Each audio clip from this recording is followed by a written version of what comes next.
हनै दाख्लैबो सासे सिख्लाखौ हिनजाव गोनां बोरायानो लानानै थांबावलायबाय। बेटा मासे डेन्जार बुस्थुलै नोंलाय दाथ' गरम मालायफोरनि हिनजाव दुगैनायखौ नायखोमाग्रा नोङो मासे हारामि नोंलाय बाब बाब बाब आरो नोङो आंनि हिनजाव दुगैनायखौसो नायखोमाबावदों नोंखौ ओरैनो हगारा। साला होनांगौलै बेखौहाय बियो बांद्राय लाइनखौ बारद्रायबायलै।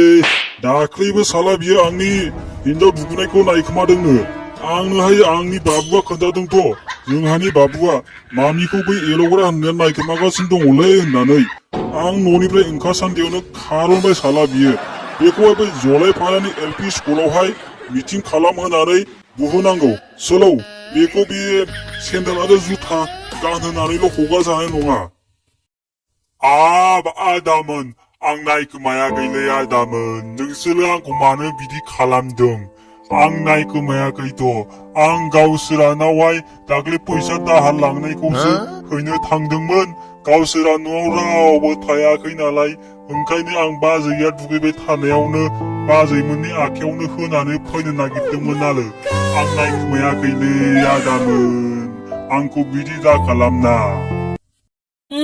नोङो नायखोमायाखैसो होनबावदों नोङो बेटा नोंखौ हगार माराब्रा जोङो दिनै नोंखौ हगार मारा बे जलायफारानि एलपि स्कुलाव नोंखौ मिटिं खालामनानैसो हगारगोन नोंखौ ओरैनो हगारा आरो नोङो आंनि उन बुं दे आंनि उन बुं।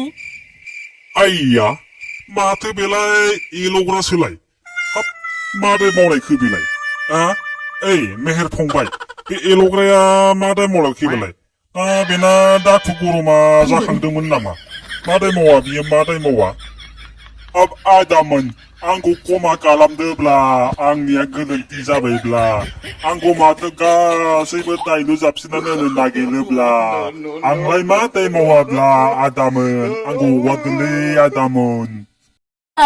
एल'ग्रा नोंखौलाय माथो आरो दाख्लैहाय माबा अदालगुरि टाउनावहाय हमजादों होननायसो खोनाबावदोंब्रा नोङो बारा थिग नंमारालै नोंखौ मिटिं खालाममारनांगोन नोंखौ ओरैनो हगारजामारनाय नङा आरो नोङो बे आदा थाखायनि हिनजावखौ नायखोमा मारदोंमोन नोङो दुगैनायखौ नोङो थगायदोंसो।